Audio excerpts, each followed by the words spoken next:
Okay, so I'm going to make sure I have correct pens here.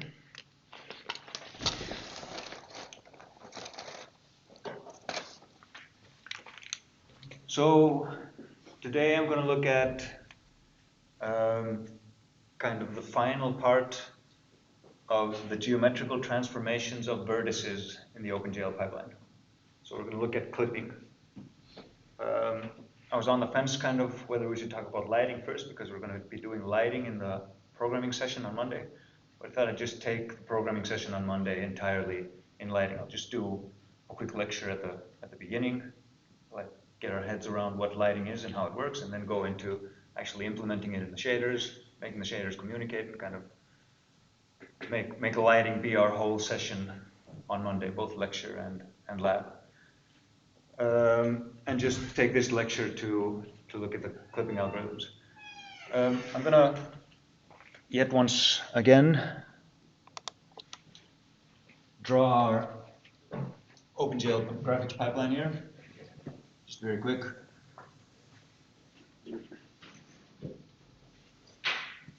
Kind of look at what we've already kind of looked at the implementations of. So we've already looked at the window to viewport mapping, which is happening here.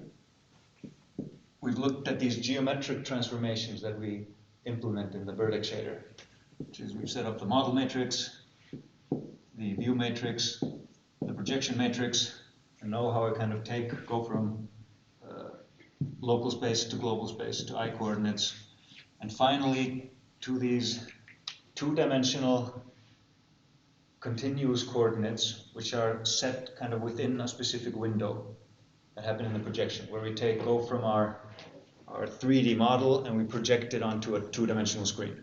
We also have stuff like the pseudo depth, and in the end we have color and stuff kind of linked to it here. But our main vertex at this point, our positional vertex, is a two-dimensional coordinate here that goes into clipping next. So after clipping, which we're going to be looking at now, we go into the window to viewport transformation, and we end up with the viewport coordinates,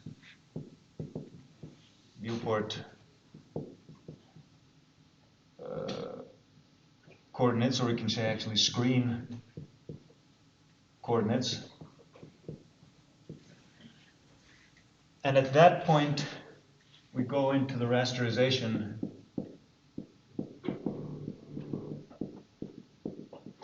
and rather than working with vertices, which are basically the corner points of our polygons or lines, end points of lines or corner points of polygons that we're working with throughout here, we start actually filling in and working with pixels. So at this point, we kind of start working on per pixel calculations, whereas up until here, we're working on per vertex calculations. So the last thing to kind of fill in the geometrical per vertex calculation part of the OpenGL graphics pipeline is the clipping. After we've done that, we can kind of take our coordinates and actually on a piece of paper do the calculations that will take them from whatever we define in a program, move them through this coordinate space here, through clipping, through the window to viewport mapping, and end up with the actual locations of whatever vertices we sent in here in 3D, and their actual locations on the screen, not just in an arbitrary window like before and after the clipping, but after the window to viewport mapping, the actual pixels that these corner points will end up in or closest to. After that, we start filling in the rest of the pixels. What we'll have left after this is lighting calculations that happen both at the vertex level and at the fragment or pixel level. So we'll kind of leave that out. But the locations themselves, the location data, and the geometrical transformations of the vertices are kind of finished after we fill in clipping. Any questions regarding this? So the idea of clipping is that at this point we have some window And as we looked at in 3D, especially with the type of projection matrix that we set up here, it's actually not an arbitrary clipping window like we've been working with in window to viewport mapping. Even though we're going to be looking at a clipping algorithm with an arbitrary window, we actually ended up setting this up so that we're going just from -1 to 1 in both dimensions with the window that we're interested in. So it's not that every single thing that comes out here in clip coordinates has all coordinates between -1 and 1, because some of these things that we send in here, seeing as the programmer can send whatever numbers he wants in here, some of them might actually be stuff that ends up outside the window. I have a camera set up here and I'm looking that direction, then I send in coordinates for a 3D object that's here, or here next to my head. It's not going to be within this camera. That also means it's not going to be within this window once the 2D coordinates are flattened out. Make sense? So we set up our projection here because OpenGL understands a very specific type of clipping coordinates where all the dimensions are going from -1 to 1. Like after the perspective division, where we have the fourth coordinate and the homogeneous coordinates, something other than 1. We divide with that, and then we end up with everything between -1 and 1. And also kind of in the third dimension, the Euler depth. However, we're going to be looking at this, so that object I imagined I kind of put here, that object's going to end up here. So I'm trying to draw this object in here, and obviously it's outside this window.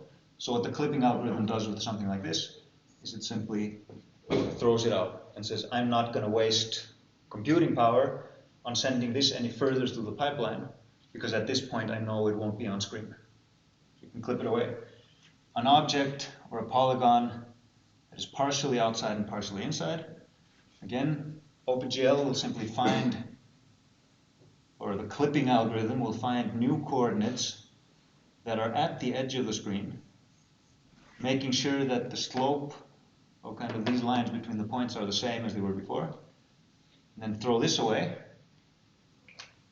And in that case saying there is part of this that is within the window and will actually be seen on screen, and I'm interested in taking that part and sending it through the per pixel part of the pipeline and actually spend time on that. But this stuff outside here, I don't want to waste time on that. So we find new coordinates so that when we do the rasterization, we can do it for only what's actually inside the screen. Something that's completely inside will simply be left alone. So things may be completely outside, they're thrown away. Things might be partially outside, they're fixed at this point. Things might be completely inside and then they're just sent on through the pipeline. Question? Yes? The one that's partially inside the screen, when we clip it, we actually have more vertices, so isn't it cheaper to use it with like the 3 vertices, for example? Like render the whole thing, right? Okay, the question is, yes, we're changing this kind of from a triangle to a quad. And the question is, would it be cheaper during the per vertex calculations? And most of them have already happened here, so they're already done. Yes, fewer vertices is cheaper. But during the per pixel calculations, it doesn't matter really how many vertices there are, because we're going to be doing a bunch of these calculations for every single pixel that it fills in. And you can see that this fills in the same space with 4 vertices as, for instance, if I split this in 2. And this is an implementation detail. An implementation could also do this and say, all right, if I have to change this triangle to a quad because I have to find 2 new points, do I send it as a quad into rasterization, which means my implementation of rasterization needs to take both quads and triangles?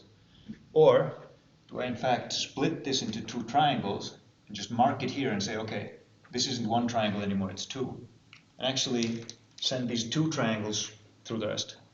So sending 2 triangles might seem more expensive, but at this point in the pipeline it isn't. At this point in the pipeline, the expense is a function of how many pixels this area will fill. It might matter a tiny little bit, but for the most part, it doesn't matter if you send 2 triangles that are half the size, or one quad that is the full size. Okay. So does that answer the question? Yeah. So yes, it might be a little bit more expensive to have more of this data, but that's minute compared to, you know, the thing that matters, which is the area that it covers in pixels. So we could imagine that in the end, we're not going to look into that much detail at the clipping. We're going to look at a fairly simple two-dimensional clipping algorithm that just finds these new points for us, basically a line clipping algorithm. So the clipping algorithm we're going to be looking at, we're going to imagine that we have some window left, window right, window bottom, window top. The exact same window left, right, bottom, top as we work with in the window to viewport mapping. It's the same window, it's the same values. So we're not going to look at this optimization of kind of thinking of it as always going from -1 to 1. Doesn't matter, and we're going to do a line clipping algorithm, which is basically a clipping algorithm that takes 2 points and figures out whether the line between them is completely outside, completely inside, or something in between.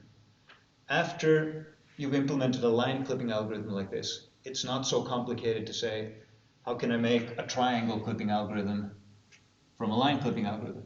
I have 3 lines, I can clip each one of them, and there are just little cases telling me, you know, how am I going to fill in the rest. If it's outside like this, if it's outside like this, if it's outside like this. In the end, it's the same, the substance of it is the same line clipping algorithm. We can work with triangles on that. So we're not going to go into that detail here, but just look at the line clipping algorithm itself, understand how that works. And then we can imagine that if we were to do a triangle clipping algorithm that clips this line first, then this line, and if this clipping happens, we're going to say, I want to implement my rasterization for triangles only, because that makes that so much simpler. I'll simply decide that if I clipped it, I'll take the 2 clipped ones in one of them, and then these 2 in one clipped one as separate triangles, and send them on through. But these are implementation details. Let's not worry about that too much, but this is something you can think about, like how do I take a line clipping algorithm and actually make it into the polygon clipping algorithm that it needs to become. So I'll admit there are some things here that we're kind of only looking at the implementation of part of it, not the entire OpenGL pipeline. There are a lot of special cases and little things in there that we're not looking at specifically. But this is the gist of it. The idea here is, at this point, after having calculated vertices, before going into what is actually the expensive part of the OpenGL pipeline, where we actually do calculations for every pixel that some polygon fills in on the screen, we can throw parts of polygons out, whole polygons out. We can. On the optimization side, though, OpenGL does this for any arbitrary triangle in continuous 3-dimensional space. And while this is an optimization here on actually sending it on through and doing stuff for pixels that then won't be drawn on the screen, in some cases, you can imagine that if we just have, let's do a little top-down view here of some game space that we have. So let's say we have a camera that's here and it's looking this direction. We have a near plane and a far plane. For objects that are here, like half and half inside, then OpenGL's clipping algorithm will be the best way to actually clip this, to make sure like half of this object is in, half of this object is out. No, this is the best way to clip that. In some cases though, we'll have whole objects here, like drawing a house here, and it's entirely outside of what I can see. Or, you know, all of the walls in a maze that are on this side of the camera.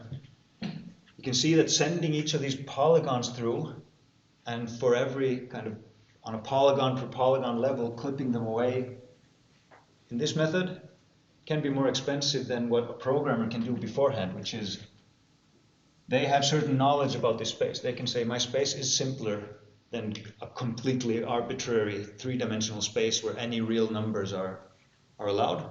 Instead, I can say, you know, my space is fairly kind of square, and there are things that are lined up with the axis of the global coordinate system. And if I can use that simplification of my world to take like a quarter of this and just take all the objects in here and not even send them into the OpenGL pipeline, obviously that's going to be even cheaper. So there are optimizations that we'd like to do beforehand, not trust the clipping algorithm to do everything for us. So any kind of game program with big game worlds, they will take a whole lot of stuff that's in that game world and simply eliminate it from even being sent into the pipeline to begin with. But the stuff that's right on the edge here, this is our camera. Stuff that's close to the edge, right on the edge, then something that kind of takes the actual shape of the camera into account might be more expensive than just sending these things through the pipeline and letting the pipeline do this in graphics hardware, which will probably be cheaper and quicker for those things, for these things that are very close to the edge and you have to make very exact calculations for. What kind of general purpose calculations? Throwing out entire things that are just nowhere close to being seen inside. That's an optimization that we can do outside of OpenGL, just without even sending things in. Questions regarding this? And I'm going to back away from this and say we're going to imagine that all of this has been done, and now we're just sending things through the pipeline, and at this point we get some coordinates, and we need to decide whether a point is inside or outside the viewing volume. I don't have to erase here, let's just go to a separate board. So set up a window here. Let's just set in numbers here. We have an x-axis here with window left, we have window right, we have window bottom, we have window top, and we have the points P1 and P2. We're going to imagine there's a line between them. So now my question is, can I set up an algorithm that does everything that we talked about?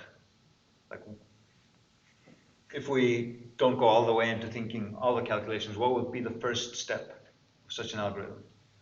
Let's make 3 lines here.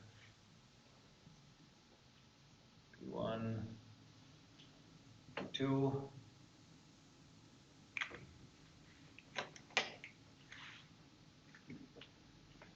Here. P1 and P2. All right, so we're looking at these lines. We can kind of see cases here. Like, what would be my first step in something that's going to make the decision on what I'm going to do with these points? Like, if we just look at this, what am I going to do with this line? Nothing. Both are inside. Yeah, both are inside. I'm actually going to send it on through. I'm just going to say, I'm going to accept this line. This line is accepted. How, like mathematically, do I decide this? Okay. Checking if the points are inside the frame. Okay, checking if the points are inside the frame. A little bit more mathematical detail.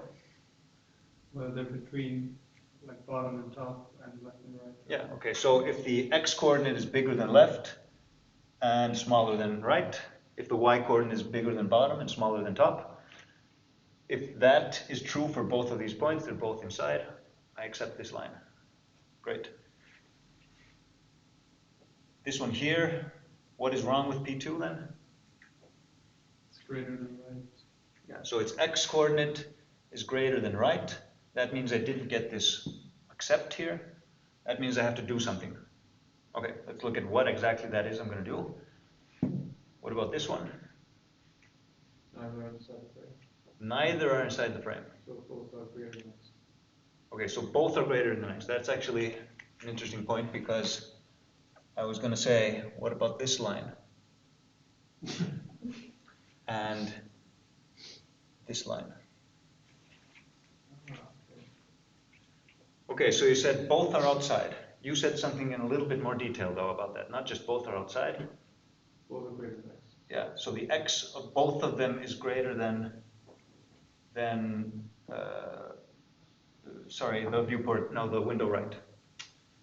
Which means, if we go back away from the mathematics, so this one is outside to the right. These are both outside to the right, so they're both outside on the same side.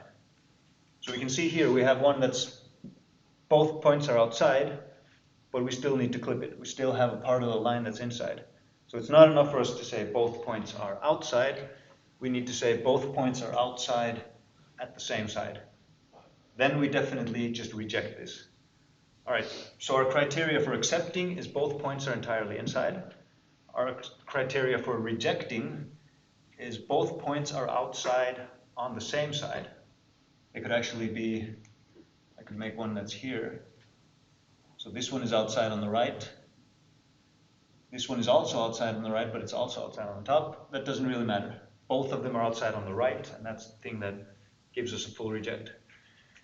So this one won't be rejected just yet, because both are outside, certainly, but they're not outside on the same side. What about this one? It won't be rejected.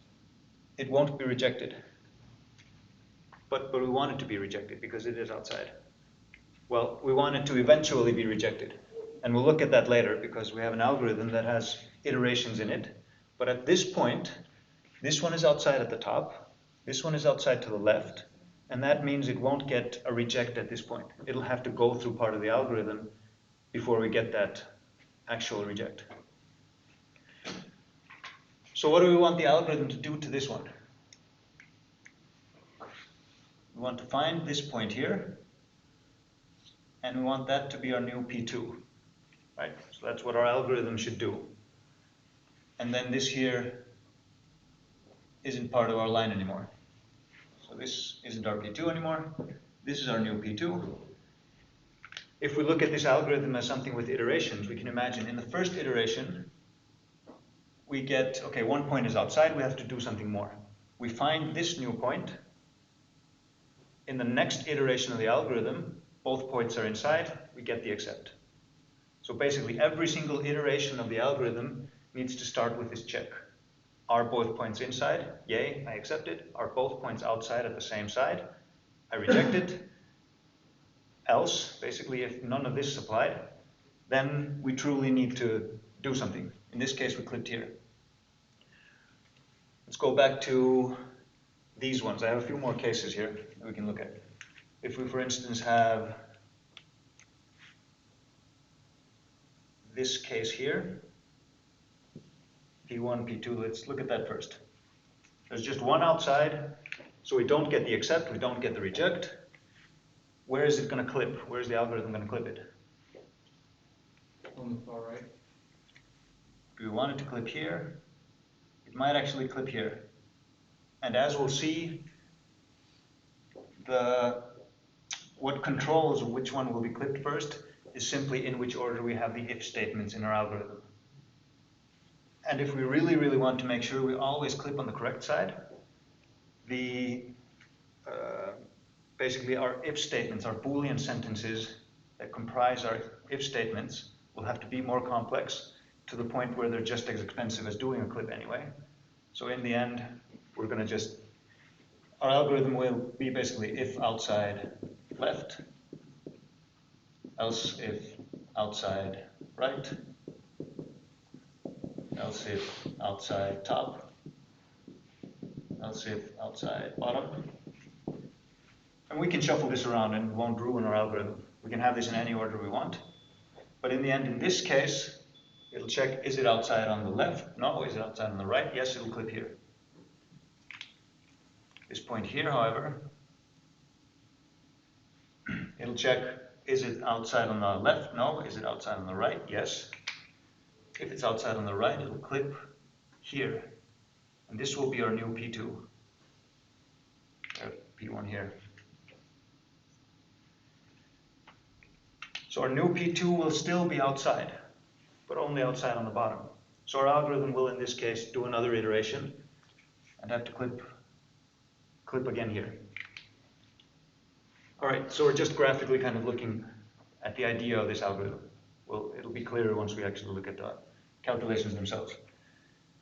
So again, this might look ridiculous to us to actually have to do 2 iterations and do 2 clips when 1 would have been enough. But these clips are cheap. And the if sentence that would kind of go in here and compare the values to make sure whether the slope of this is on this side or is on this side or will end up on which side of this point, those calculations will probably actually be more expensive than just doing the 2 clips. So the calculations needed to make sure on which side of this point a line will end up, those might actually end up involving finding the length of a vector, which has a square root in it, which is very much more complicated or expensive than the calculations that we're going to end up doing, which is very cheap. All right, so our algorithm will be something like this. Check if both points are inside.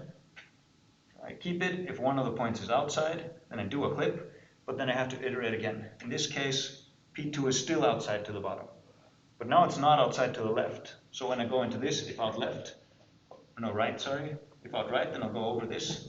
So in the second iteration, I'll clip at the bottom. So first iteration, I clip right. Second iteration throughout the entire algorithm, I get back into here, I clip bottom. Now I've got this P2, this is out, and then I get my accept. So on to these cases.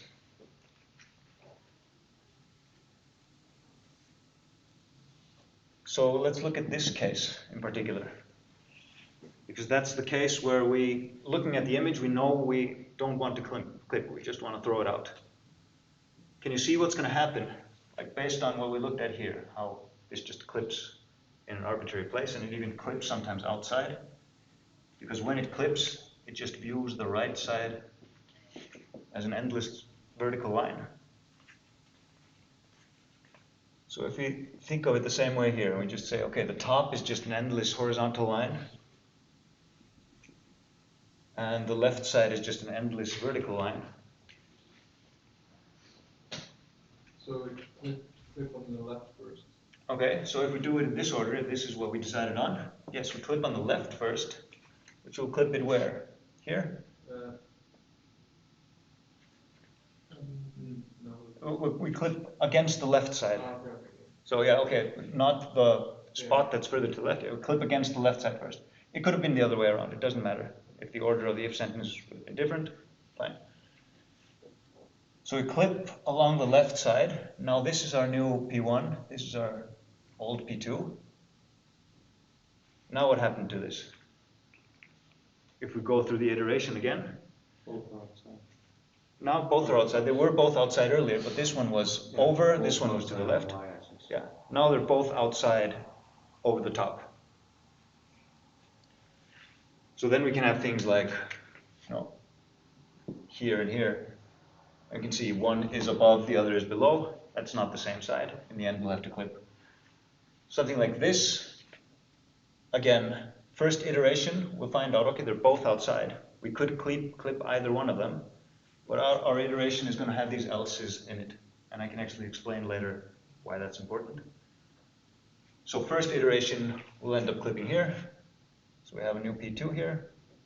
Second iteration, we'll end up clipping here. Left first. Left would have clipped first. Well, For each statement, if out left, clip left. yes, but these are the if statements for a single point. Now there's another outer set of if sentences that will check is P2 outside or is P1 outside. Probably P1 would have been clipped first, yes. But you would have still clipped on the left, wouldn't you? So if this one would be P1 and this one would be P2, I would first clip this one and I'd clip it to the left. Then I'd clip this one and I'd clip it to the top. Because these if sentences are me clipping a certain end of the line. Just one point at a time. Just one point at a time.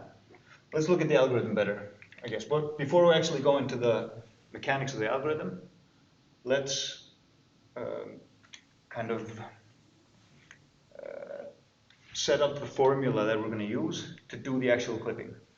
So we know what we can do if both are inside. We know what we can do if both are outside. We simply don't continue with the algorithm. What we're interested in at this point is we're going to look at one particular case. Let's fill this in again. We are simply going to choose some P1 and some P2 that we actually need to perform an actual clip on. So one of them is outside, one of them is inside. And what we need is this point, right? We need our new value for P2. So now the question is, how can we calculate that?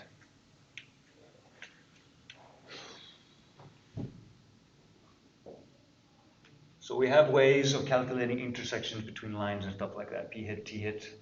That's unnecessarily complex for what we're doing now. You know what the y-axis is supposed to be, and you know the ratio between the lines y-axis.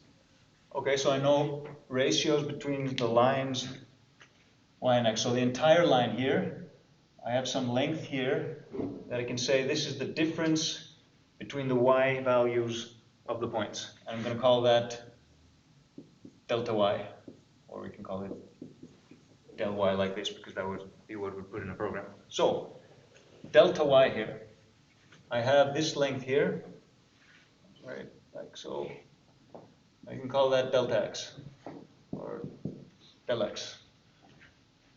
So I can draw a triangle here,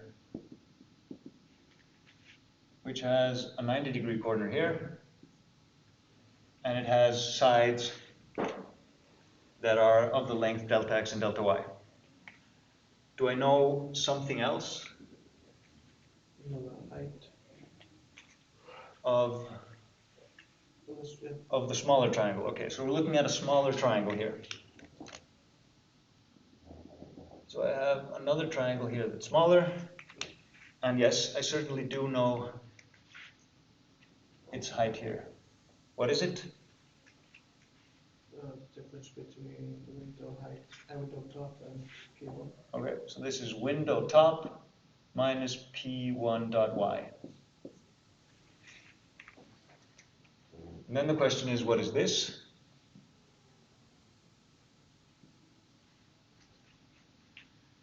This length here is something I don't know. But I can still split it into something I know and something that I don't know, because this point here is going to be what? Some x that we don't know, some value x, and window top. So in the end, window top is going to be here, so we can do the same thing. Window top minus P1 dot y. This would be x minus P1 dot x, right? So this is a difference between this new x that we need to find and the x coordinate of P1. All right, can we now set up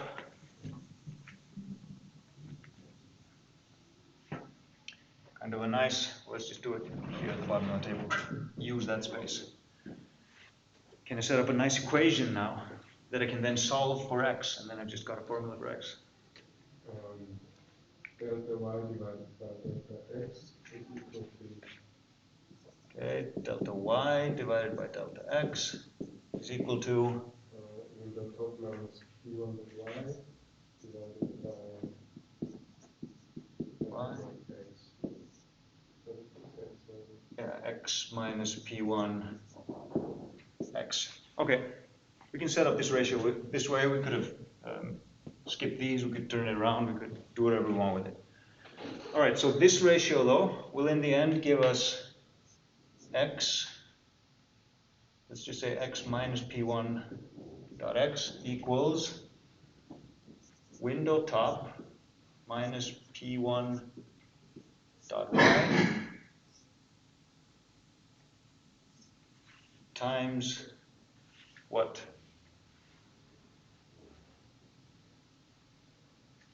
So take this to this side, I multiply this over, guess it'll end up delta x divided by delta y. Okay. And then, if we just take this here, we just leave x here. We can say x equals p1x, p1.x plus all of that. So x equals p1x plus window top minus p1.y times delta x divided by delta y. All right, so this is our formula for the new x.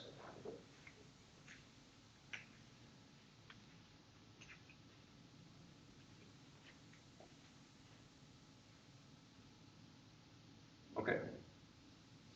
However, there's one thing, that we might have looked at instead. It's fine to have done it this way. Now, which point are we kind of clipping? Which point are we changing in this particular case? Sometimes we might change P1, sometimes we might change P2, but it's P2 that's outside. So we want to change P2. And the nice thing about the algorithm we're going to set up is we're going to make a function, an operation there that's just called clip. And all that it needs is delta x and delta y and the point that we're going to clip. We actually don't need the other point. So in this case, we ended up with a function for the new P2, which is a function of P1. So maybe it would have been nicer to take this length here and this length here. Is there a difference? This length here was P2.y minus window top. And this here, that's P2x minus the new x. What would this have changed here in our formula? We have delta y divided by delta x. This would end up being kind of just flipping these things. Well, if we're flipping them anyway, if we have P2y minus, I just change this to P2y. This minus this divided by this minus this. Does it matter in which order I have each of them? If I flip them both, then I'm just flipping the signs on both. So Wt minus P2y, the negative of that is just P2y minus Wt. So we could just as well just say, put a minus in front, and if we put a minus in front on both sides, doesn't matter. So we're going to end up with exactly the same thing, except we have P2 in there. And that leads me to what I was going to do here, just to say, okay, it doesn't matter whether I use P1 or P2 in here. Both will give me the same result. And if I do, instead of doing P2y minus Wt, I do Wt minus P2y, I'll just get a negative number, but then I'll get a negative number on the other side as well. Just be consistent. So then I'm going to go back to, what is this x? It's actually the new value for P2, right? So if we imagine our algorithm doesn't care about, our algorithm doesn't care about keeping the old values for anything. It says, I'm a clipping algorithm, I'm supposed to clip this point and give it a new value, so I can just put this value directly on it, right? So I can just say the new value for P2x is P2x plus this. So in a program, I might as well say P2x plus equals, would it be fair to change it in this way? And say now I'm going back to kind of programming here. So if I say P2x plus equals this, What am I really doing? The difference between the y coordinates, so this difference here, this length here, the length of this part of this triangle, I'm going to say, I'm going to take my old x-coordinate and I'm going to add to it this length, this change in y-coordinate. Basically, how much do I need to change the y-coordinates of this point to get to the point I'm looking for? I know what the y-coordinates are going to be. They're going to be w top. But if I take this change and then I multiply it with the ratio between the height and width of this triangle, or actually the ratio between the width and height, I'm basically taking it from the y ratio into the x ratio. Does that make sense? I'm taking it and I'm multiplying it with this length, dividing with this length.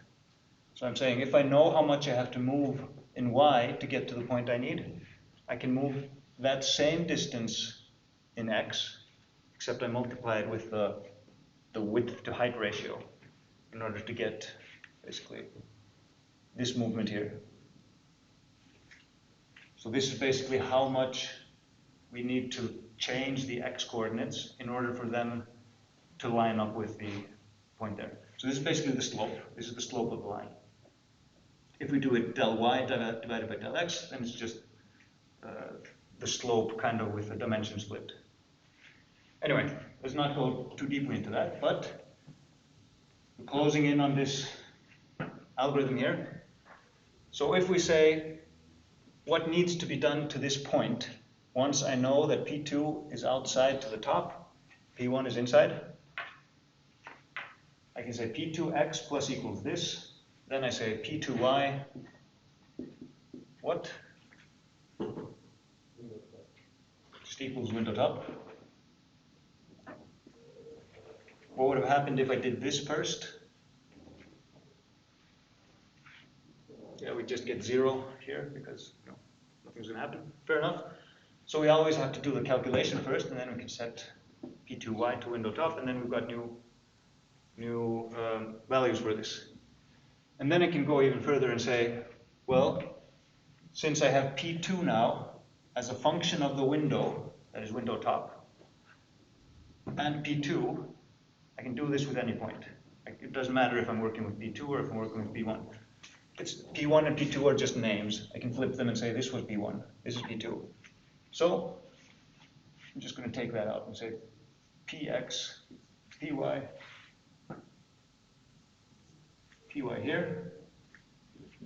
The reason it doesn't matter which point I'm working with is because I've got what I need from both points here. I used P1 and P2 to calculate delta x and delta y, right? So I've got the information I need from the relationship between the points is their slope, or is the difference between them. Are the questions regarding this? Because the next thing I want to do is basically to say, this was clipping at the top. Here we clipped on the top. If I want to clip at the bottom, what does that look like? We don't have to go through the whole calculation for the bottom again. Can we just look at this and decide what we need to change in this to make that work? Which value am I going to change first, x or y? X first, plus equals window bottom minus py. Would there be a reason for me to flip this for some reason? If one is negative, the other is positive? It doesn't really matter. If we're consistent in this, I mean, since we're doing it by the bottom and it's outside below, then this is probably going to be a positive number, whereas this is a negative number. Doing it in this order. It doesn't matter. Or because that's the change we need. It's going to be a positive change here. We're going up towards the bottom, whereas we're going down towards the top. So it makes sense that this is a negative change. This is a positive change. So we leave it like that, times delta x by delta y. What if I Yes, I did forget py. Py equals WB, window bottom. Fine. If I want to clip at the left side, which do I change first? Okay. So now I want to change py first. Plus equals WL, yes, minus px times delta y divided by delta x, yes. So we flip the slope now because we're changing, at this point we're changing the vertical dimension as it is related to the horizontal dimension, whereas we were doing it the other way around earlier. So px equals w left, and if we clip at the right, py plus equals the right side minus px times delta y by delta x. Px becomes the right side.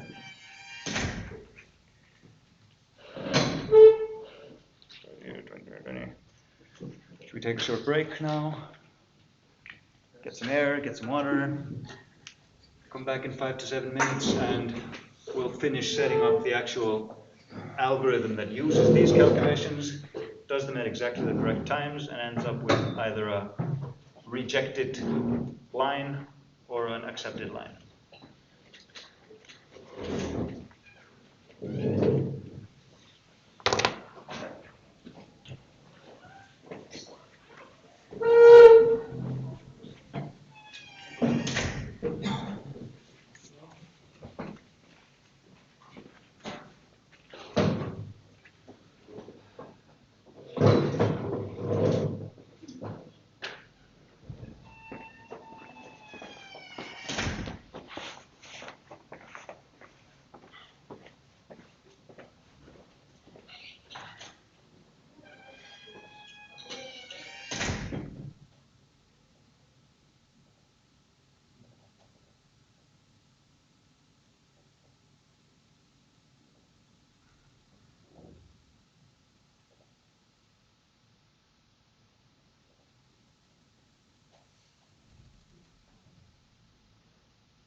Þetta er þetta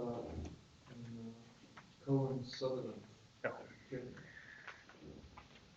Cohen Sutherland eftir Leonard Cohen og Q Sutherland. Nei. Maður veit aldrei, Cohen og Sutherland eru bara gaurar sem gerðu mikla stærðfræði á öldum áður og algoritmar heita eftir þeim. En já, þetta heitir Cohen Sutherland Clipping Algorithm. Eða það er að segja að við erum alveg að fara að setja hann upp í helsinni. Þetta er partur á honum.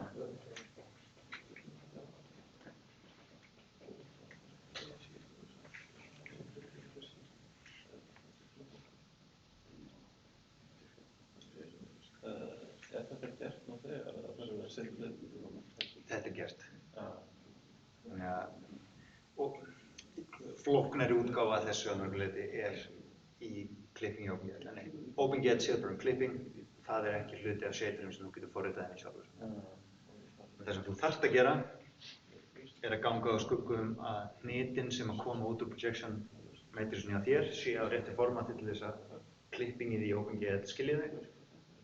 Og ef þú gengur út frá því að þá mun klipping bara gerast rétt fyrir þig. Alltaf.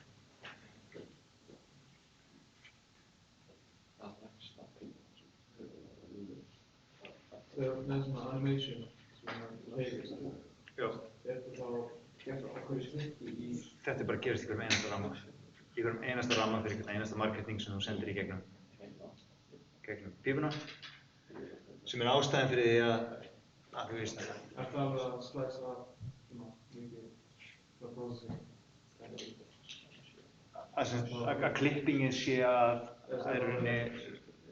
Já, það að sleppa klippinginu, teikna í rauninni, já... Það er það mikið, það er...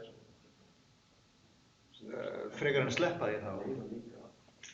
Já, sko... Það er einhverju freymi, Þú, sko, bara eins og svona pipeline graphics eru sett upp og gætir aldrei gert að öðru sinni í hverju freymi.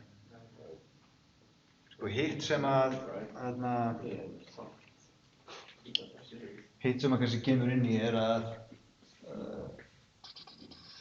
klippingið er ekki bara upp á optimization, það er líka bara upp á að þjóna einhverjum tilgangi að ætla að vera með hnit sem eru fyrir utan gluggann þegar þú fer að vinna í pixel space. Af því að í pixel space þá, ef það er ekki til pixlar fyrir þetta, þá ertu ekki að vísa neitt, þannig að þú verður faktískt að koma öllum hlutum inn fyrir gluggan áður en getur farið í rasterization. Til þess að all hnitin sem þú ert að vinna með séu inn í viewportinu sem þú mátt teikningin, séu bara inn í kontekstinu sem þú ert með. Þannig að þetta hérna sem gerist, þetta pipeline er eins og við horfum á það, að það gerist allt. Við erum bara að horfa í rauninni á einn þríhyrning hvar í gegnum það, þegar við skoðum hvernig þetta fyrir í gegnum hvað það endar. Þegar við erum búin að horfa á það, þá fyrir annar þríhyrningur í gegnum, gerir þetta allt. Svo næstu. En í hverjum einasta ramma erum við að horfa á OpenGL graphics pipeline keyra 20.000 sinnum. Hvað þríhyrningi gerir. Og klipping er bara einn hluti af því að keyra þríhyrningi gegnum og birta hann á skjánum.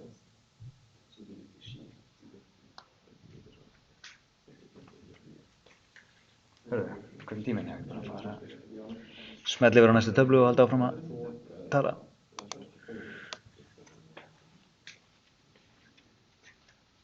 Okay, so it's maybe fine to just make sure that we're kind of on the same page as to where this algorithm is happening and how often and things like that. So the pipeline itself, we're just kind of looking now at the path of one single polygon through it. We just send one triangle through this, or let's just say one line as we're looking at it now. So we send the vertices in here individually, we take this line and we clip it, send it through window to viewport, we end up finding the pixels on the screen that it's drawn into, and then we've drawn this one line or one triangle. And at that point, we send the next triangle in and it goes through the whole thing and goes through clipping and it ends up here. So to begin with, all of this is happening every single frame, every single clock tick, but more than that, all of this is also happening for every single different polygon that we're sending through. So we're just kind of sending one and one polygon through. In the rasterization, they find a place on the screen and are actually rendered in there. And we send the next triangle through the whole thing and it'll end up drawn here next to it, send the next triangle through, no, send the next triangle through, and little by little we're building a whole model of whatever it is that we're drawing into here. We're running the pipeline constantly, one triangle at a time. And in regard to the clipping algorithm, then we can see that we're clipping fairly exactly here, kind of against the screen, but things that we know, if we have kind of a whole big set of triangles that we know will eventually be clipped away, that we have a nice cheap method of throwing them away beforehand, then the best thing to be able to do for something that will be clipped away in its entirety is to not ever send it into the pipeline to begin with.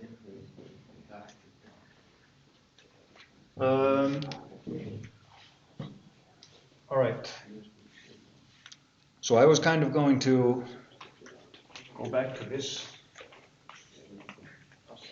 board here. See if there's anything in particular that's not explained here. And kind of use this board to set up the kind of general frame of our algorithm while leaving the other board intact, because there we have our calculations, so we can fill in the detailed parts of our algorithm there.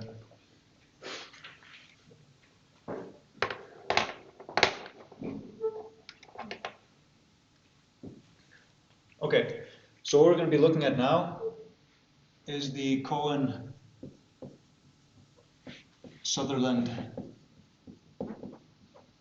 clipping algorithm.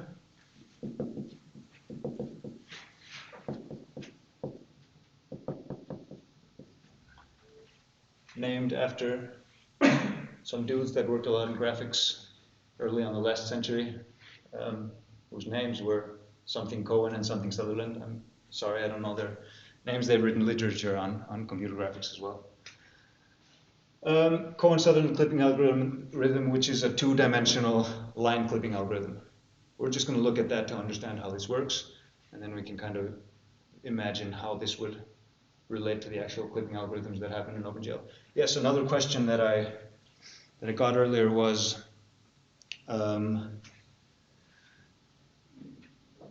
basically, is this something that we have to write into our own programs? And the answer is no. This clipping algorithm is something that we're just studying to understand how it works, but clipping is part of the OpenGL pipeline. It's not part of the shaders, it's not part of the programmable part of the pipeline. The only thing we need to make sure of is that when things come out of our vertex shader after the projection, that the coordinates there are set up in a way that the clipping algorithm understands. So if we do the projection correctly, our clip coordinates will be clipped along the correct, basically along the correct frustum, or along the correct viewing volume, the viewing volume of our camera, clipped against near, far, left, right, bottom, and top. All right, so the Cohen-Sutherland clipping algorithm. If we just, let's just make a function here. It's called the clip line. And it takes the lines P1 and P2. So we can do this Python style here as well. So, clip line P1 and P2. What we have to do now is we have to, this will be a mix of Python code and just pseudocode. We have to kind of decide what do we do with these numbers here, P2 and P1, or not these numbers, these points. So we have two-dimensional points here. What do we do with those to make our decisions? So what was the first thing that we were going to do with the points? We're just going to check whether they're outside or inside. And we're going to check whether they're outside on the same side or inside or whatever. So what this algorithm does, it says for each point, I'm going to make a code. So some code for a point P is basically a 4-bit bit sequence where we just decide what the first bit means. Let's say it means outside on the left, outside on the right, outside on the top, outside, on the bottom. So to the left, to the right, above and below. And we're simply going to compare, so yeah, what we need here as well. We need to send in the points and we need to send in the window W. So let's just imagine there are structures behind this. These have x and y coordinates, this has left, right, bottom, and top. So what we need to check is whether the x coordinate of each of these is between the left and right of the window. And so if the x coordinate is smaller than the left side of the window, then I'll get a 1 here. I'll probably not get a 1 in both of these, since it can't both be smaller than left and bigger than right.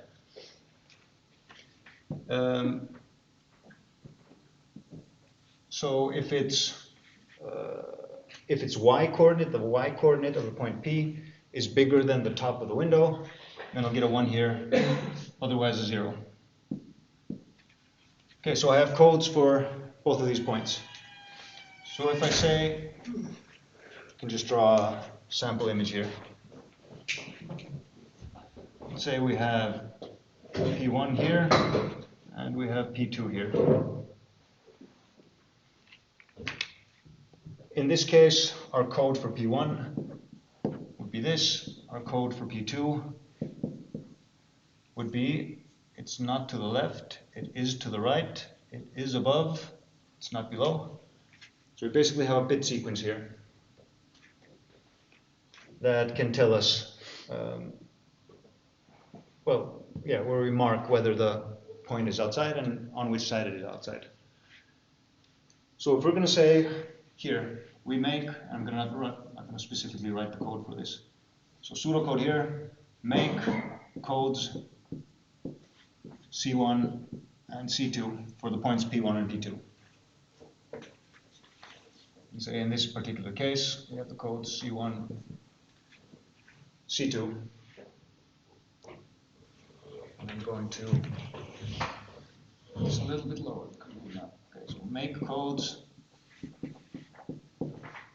C1 and C2.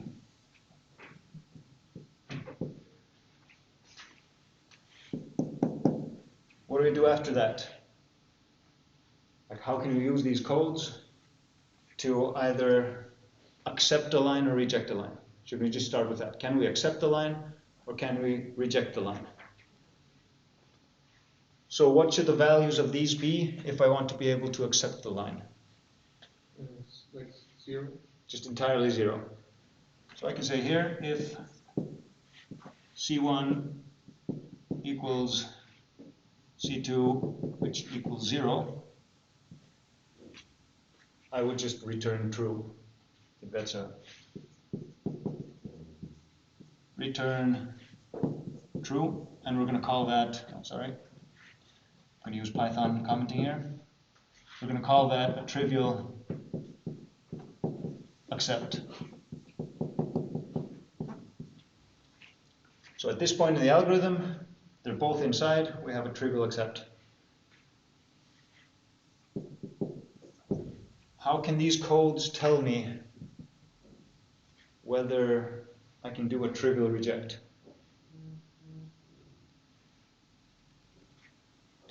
Getting a little bit to the reason for setting the codes up like this. If C1 equals C2, then both are outside the same. Okay, are we sure about equals is enough? If you bit and them together. Okay. And the 9 to 0, then all outside. Okay. So if I do a bitwise AND on them, and the result of that is not 0, because what you said if they're equal. But if you can look at a case here where we would get a trivial reject. P1 is here, P2 is here. Okay, they're both above. I should get a trivial reject. However, the code for P2 is this, whereas the code for P1 is this. So they're not equal. Yeah, so then we wouldn't get it. Then we wouldn't get a trivial reject, but we want a trivial reject. Okay. So what we do is we do a bitwise AND. So C1 bitwise AND C2. gives us 0 here, 0 here, 1 here, 0 here. So the only way that a bitwise AND gives us anything but a 0 is if in any column here we have 1 in both of them. And a 1 in both of them in the same column will mean that they're outside, not only both outside, but outside on the same side. But they can also be outside somewhere else, so equals is not quite enough. All right, so let's add something like this, P2, P1, 0. What's the syntax for bitwise AND in Python? Yeah, so same as C. If C1, bitwise AND C2, well, we can just do it like this, or we can also, to be more explicit, basically is bigger than 0, or can we do not equals 0? Okay, then we would return false. So return false, which we are going to call a trivial reject. Actually, you don't even need the unequal, just like if it's not 0, then it's like true. Yeah, I know. I was saying we could just leave it like this as well. Just if this.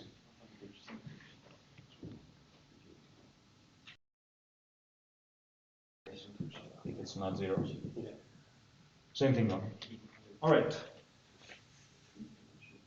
Okay, so we have a trivial accept and we have a trivial reject. But what's the case where we actually go to the clipping? I guess there's an else here.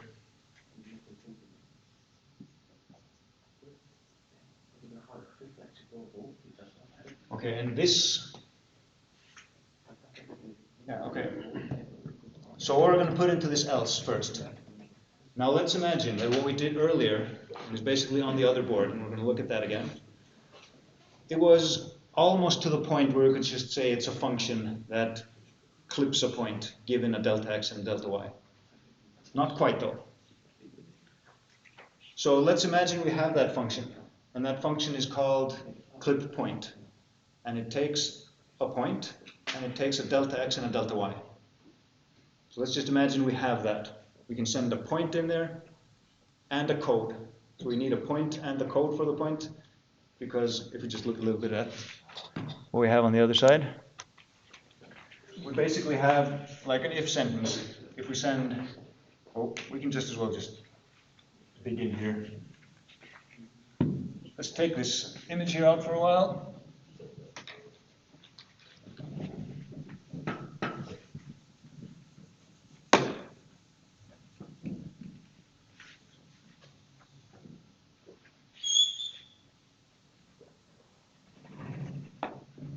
Okay, I wonder if we can just stick the definition in here and say, okay, we're going to define the function clip point, and this function is going to take a point P. It's going to take code C, which tells us, like, allows us to put if sentences around these, and it's going to take in delta x and delta y. So we don't need to get both points in, instead we just get kind of their relation. All right, so this function just does the actual clip, except it has to say if we want to do this explicitly, what would it look like? I'll just write, okay, let's make this clear since we have all this room. Instead of stuffing this in here, I'm just going to do def clip point. And it takes P, C, delta x, and delta y. I'm just going to make an if sentence here. And if whatever is true there, we will do that in there. So that means I get more room to code. Okay, so how will this particular if sentence look? So we're going to be clipping at the top here. So if we look at the codes, you can just rewrite the codes here and say we have code for P was, it was left, right, top, bottom in this order. 0, 0, 0, 0. So how can we take a code like this? Let's imagine these are the 4 least significant bits in an integer. How can we check whether we are clipping above?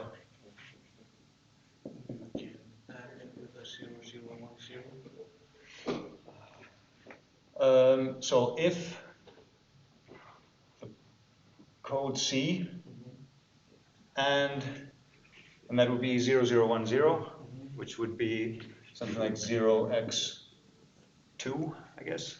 If it's not equal to 0. Yeah, if it's not equal to 0, or just if it's truth. Okay. So if that bit is set, if this bit is set, then we're above. Then we do this. Now, do I want an if or an else if here?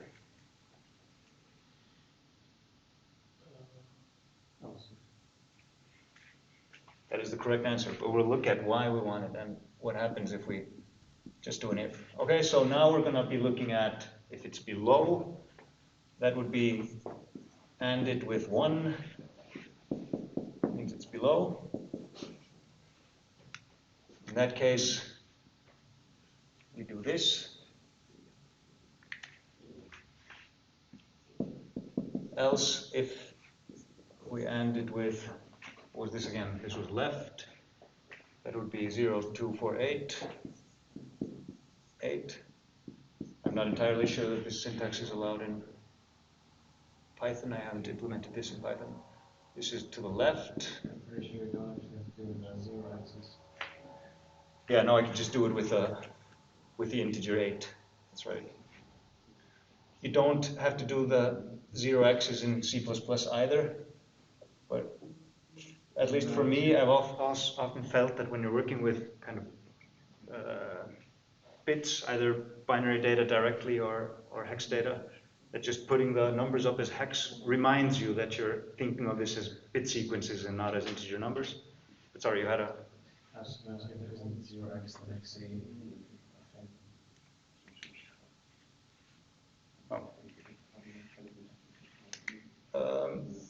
So here, the 0x thing just means that when you set up the numbers, you're doing it as hex numbers rather than regular integers. And finally, this would be 4. That's to the right. And then we do this. So we've looked at how we actually change the values of P depending on this. Now the question is, now that we have this function here, and we call it clip point, and it takes the point P, the code, delta x and delta y. We're going to go back to this side here and finish the algorithm that calls it. All right, so what are we going to put under here? Like we're going to make a decision. Do we clip point 1 or do we clip point 2?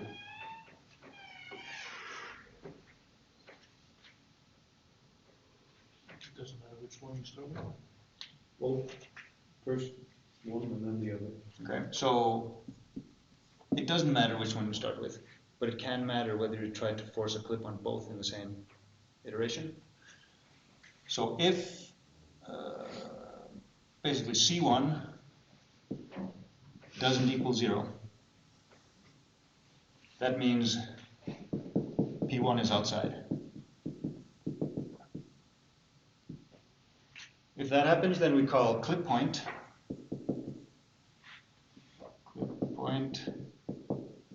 with P1 as P, C1 as C. And now the question is, when during all of this would it have been best to calculate delta x and delta y? Should have done it here inside the else. Now that we know we need to clip something,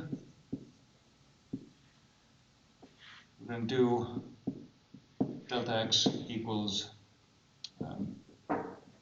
p2x minus p1x, and delta y equals p2y minus p1y. Okay, so we calculate delta x here and delta y, so that means we can send delta x in here. Delta x and delta y in here. The proper syntax for Python would probably have been delta x comma delta y equals this comma this. No matter. Okay, then we clip point P1. Are we going to do an else if here? Okay. If C2 is not 0, then we clip point P2, C2, delta x and delta y. Should delta x and delta y be different when we're clipping P1 or P2? Doesn't matter. If we do them the other way around, like P2x minus P1x, instead P1x minus P2x, we'd have to do it to both. We'd flip the sign on both, and we only ever use them as a ratio. We only ever use them by dividing one with the other, which means if we flip signs on both, we're just flipping the sign. No, we're not flipping the sign on the result. We're just leaving the result the same. Can anyone... Okay, so we can see how this happens. We calculate these codes. If both are inside, trivial accept. If both are outside, trivial reject. Otherwise, we need to do a clip. So we calculate delta x and delta y. If it's P1 that is outside, we clip that. If we go to the other side, we can see that we decide where to clip it. Is the algorithm over at this point? I need to call it again, or actually I need to do a loop here. So while what? How does it end? Like, what are the statements that we use to end? Return true and return false are end points. Is there any other way to get out of this? No, we don't want that to be. No, we don't want to. We want to end with an accept or reject. So while true. While true is fine. So just endless loop that we want to make sure ends either here or here. So now that we've clipped P1, we go back to here and we need to make the codes over again. Because let's look at the image that we have here. Let's imagine that we clip to the left first, even though our actual algorithm would have clipped the top first. Clip to the left first, and we've got a new point here. Our codes will change. To the right. Yeah, clip to the right first, sorry. I'm all over the place here. That means this would become 0 in the second iteration, but we still have a 1 here, so we have to clip again. In that iteration, we end up clipping here because there isn't anything else to do first. Now we go through another iteration, so the final iteration will always calculate codes again and then either trivially accept or trivially reject. So that would have taken 2 to 3 iterations, depending on which clip happened first. So just iterate and iterate and iterate until we have a trivial accept or a trivial reject. Why wouldn't we like to be able to clip both ends? Let's look at something like, let's do it on the other side. More readable space here. So I have a box here, and I have this point is outside on this end, this point is here. Would anything bad happen to my algorithm now if I just calculate the points? I have delta x and delta y. Delta x and delta y are only ever used as ratios, so I don't actually have to have the correct delta x and delta y when I'm doing these calculations, right? I just need to know that the ratio is the same. And since this line is supposed to hold the same slope, the ratio between delta x and delta y will, through the entire algorithm, be the same. So I can actually calculate delta x and delta y at the beginning and use the same numbers throughout. So, is there anything wrong with saying, now that I've calculated this, P1 is outside, I'm going to clip that. P2 is outside, I'm going to clip that too. I don't have to calculate the codes again. I've gotten through, in one iteration, instead of doing P1 first, then having to go out, calculate the codes again, go in.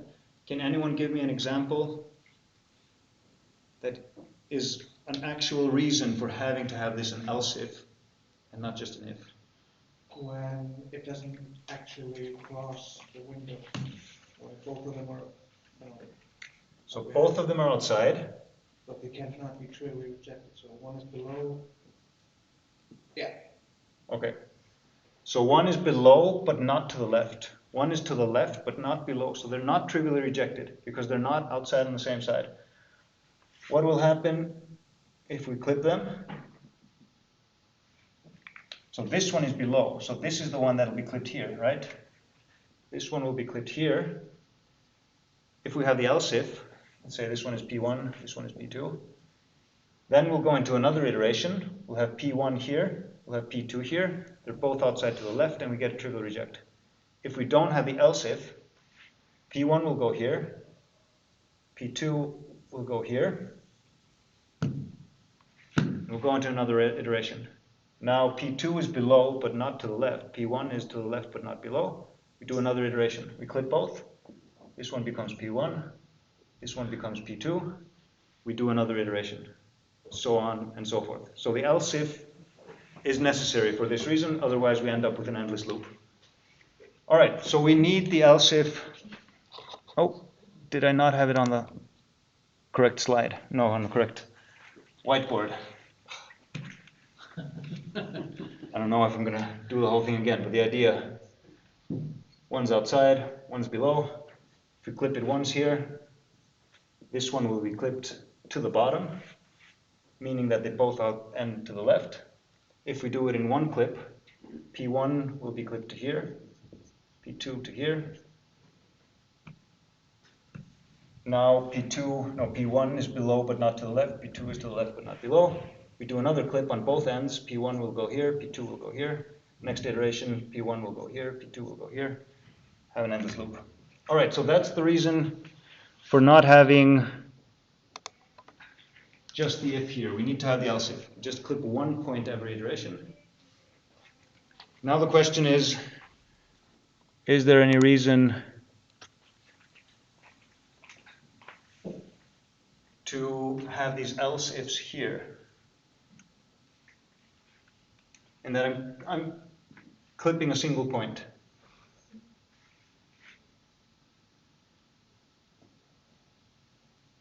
And it's outside here. So I'm saying, okay, sometimes, wait, I'm clipping above first here, so let's have it in that order. So I'm saying my algorithm now will clip here first, and it'll clip here second. So either in one clip or two, depending on in which order it is. So this point will happen in two clips. This point here will happen in one clip, because above is simply first in the if sentences. What if I have these ifs instead of else ifs? Well, the C hasn't changed between the clipping, so you try to clip to the right, even if you would have clipped top first. Yeah, so this one will end up with a clip here, and then a clip here within the same iteration. Then next iteration it's still above, so it'll be clipped here. So we ended up doing 3 clips instead of 2. So if we have the else ifs, it's going to be either 1 or 2 clips, but each clip is going to have a whole iteration.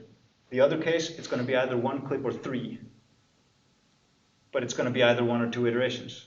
So for optimization, the else ifs will actually give us a better optimized algorithm. We'll have fewer clips if we have the else ifs than if we just have ifs. So trying to clip more than one within the same iteration will actually end up giving more clips.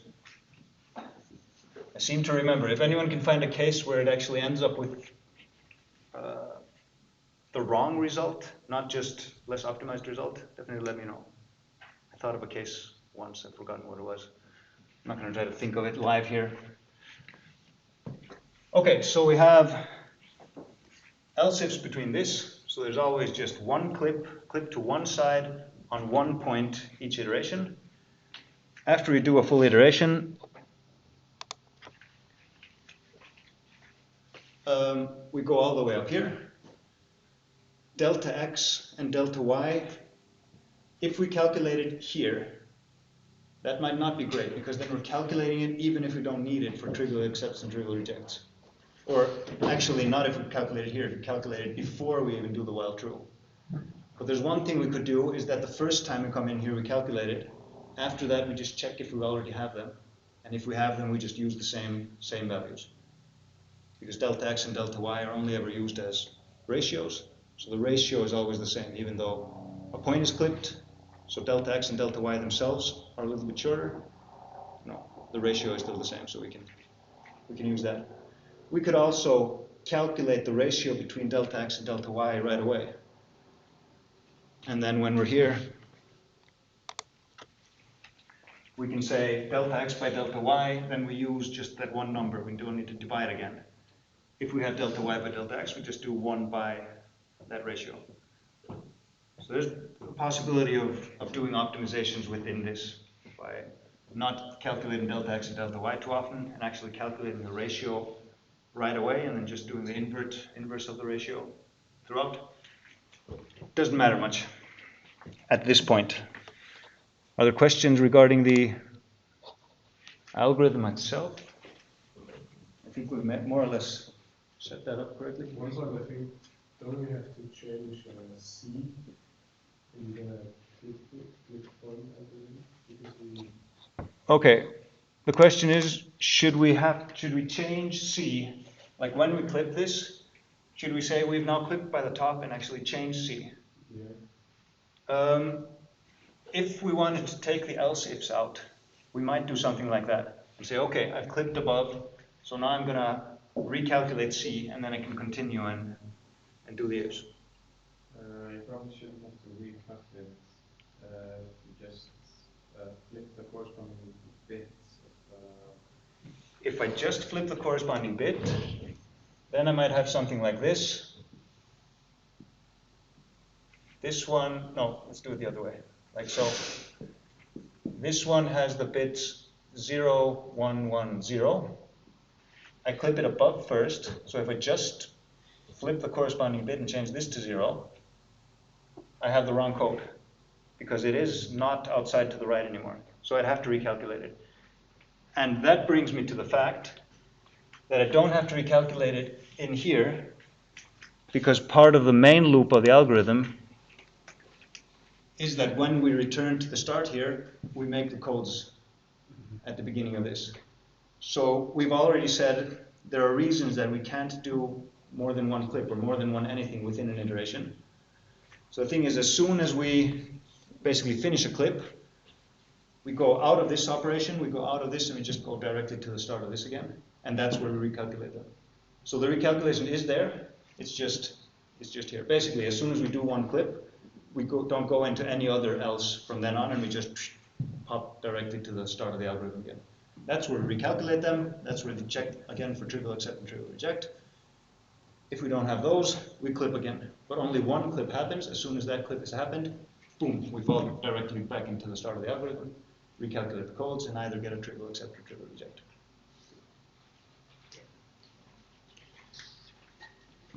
So, I'm done. Are you done with questions? So again, like I said earlier, this algorithm, we're going to make sure we understand it. We're going to practice it just on paper, go through the algorithm kind of manually. But this is something that OpenGL does for us. This is part of the graphics pipeline. This is part of the calculations that happen on our graphics hardware. But this is not part of the programmable pipeline, so we can't really, this is not something that we ourselves, either in our own code or inside OpenGL shaders, need to calculate, but it's something that's nice to understand how it works, just to be able to kind of see the whole pipeline run through. So, thanks for today. Have a nice weekend.